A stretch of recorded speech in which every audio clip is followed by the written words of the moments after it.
Happen with this new government is that they are making the right decisions.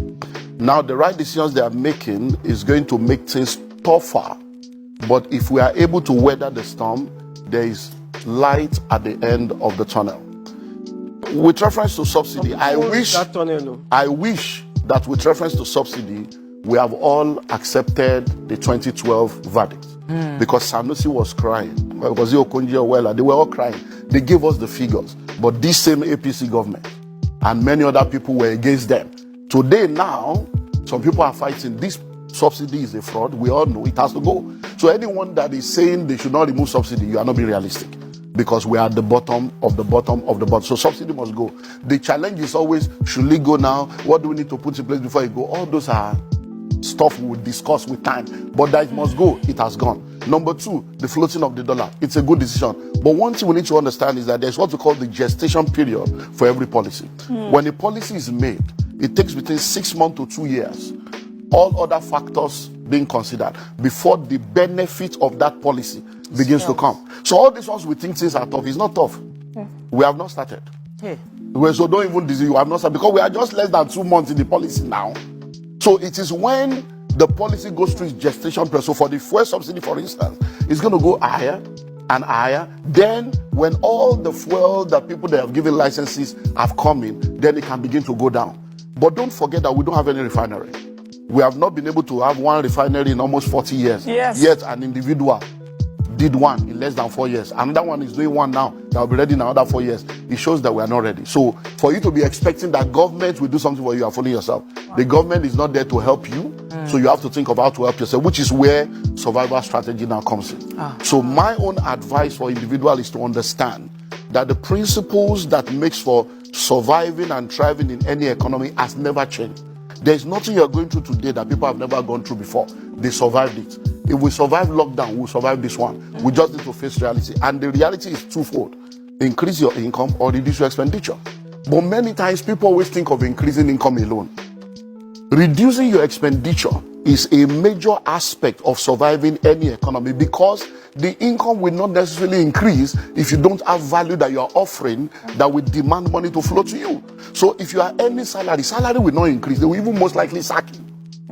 Because if I'm to advise an entrepreneur right now, entrepreneurs should be making the tough decisions. Tough decisions include letting go of people that you can survive without. Letting go of people so that you can be able to have a lean operation and then be able to survive as a business. So that means you that think that things are tough, that the salary is small, you most likely even lose that small salary, because entrepreneurs will have to make the tough decision. So number one is reducing your expenditure. And I want to deal with the major aspect of life. And please listen to me objectively if you want solution.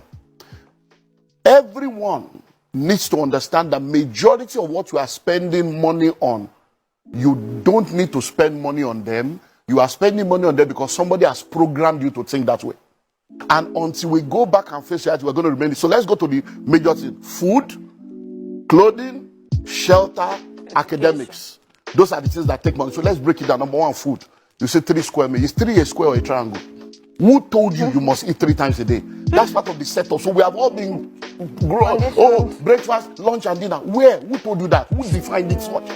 So even when you are not hungry, you are asking for food. You ask yourself, "Hey, where's my lunch? Are you hungry? Hey, but I've not eaten lunch." Must you eat lunch? So everybody must go sit down as a family and say, "Okay, in this family, from today, 011, 101, 001, whatever, you must reduce your food."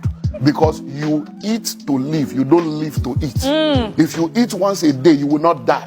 You're going to go through a period within 2-3 weeks, you will adjust. You'll be shocked that once a day is okay and you'll be healthy. Once you eat well, that's on the food aspect. On the issue of clothing, we don't need to talk too much. Most of the time, it's self-esteem issues. People don't even know what you are wearing. There's what we call the 20-40-60 principle. When people are in their 20s and in their 30s, most of the decisions they make is based on what people will say, how people will feel. By the time you get to your 40s and 50s, you don't care what anybody is saying. By the time you become 60, you realize that nobody was even saying anything in the first place. You are the one setting yourself up. How many times have you done hair, wore shoe, and nobody saw? That you now told them, you didn't see myself, how you do shoe. Your husband will give you money to go to salon. And you will return, and he will not even comment there because he has forgotten. There are many things the man is thinking of. It's not that you went to do hair. So most of the things we are spending money on, all the clothes you have in your wardrobe, your bungalow is in your wardrobe. All the clothes you have in your wardrobe, how many have you worn?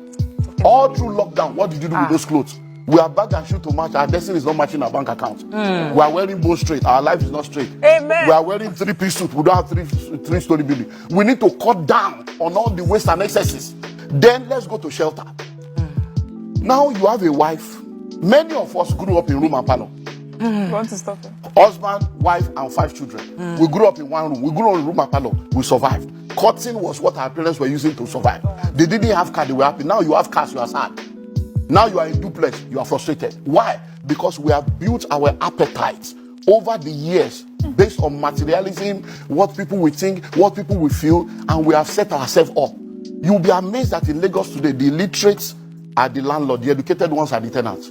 All those people we call illiterate that we think they don't have brain, they are the ones buying land, building houses. You now, you go and park a 14 million naira car in an 8 million naira rented apartment. You think you are a big boy, you lack understanding. And the tenant will be calling you a guy tenant, landlord will be calling you a guy tenants. So we need to cut down on houses. Any room you don't need is not your own. Abroad, they do fostering, they rent out room. It's time for us to begin to think, okay, this one now, do I need to move to Ibadan? Do I need to move to Ogun State? Do I need to move to a cheaper place to save my destiny and save my family? Because it's not going to get better. Do I need to move from 3-bedroom to 2 or from a duplex to a flat? Do we need to cut? That is what needs to happen. Then let's go to education. So Olumide Emmanuel has been giving us some gbas that we need in the season. And some of us are already reanalyzing our expenditure, even right on the show. You need to act on these things. You were going to go into education. So let's go into education. Number one, who told you that you must go to school? Where did you get the idea from? Who ingrained that thinking into you? A child is not supposed to go to school until the child is 4 years old. Because we destroyed the public education, a generation of private school owners came and started coming up with products to take money from our pocket and program us into the bondage of education. So they start talking of preschool, kindergarten, all kinds of names for the first 4 years where nothing. And many people now, that's what you are spending money on.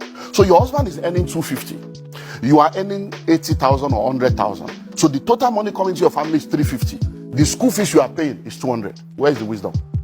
Can't somebody stay at home and say, look, you know what? For the first 4 years of my child's life, I'm going to stay. I'm going to homeschool this child. My husband, you'll be working. I will stay at home. Many women that are working today, they are not supposed to be working. It has nothing to do with family. It's about my family. What's our family value? This is the formative stage of this children. Stay at home because what you are going to earn is not even anything. You are going to earn 100. So if you are earning something big, they might say, okay, Oni, maybe you, the man will be the one to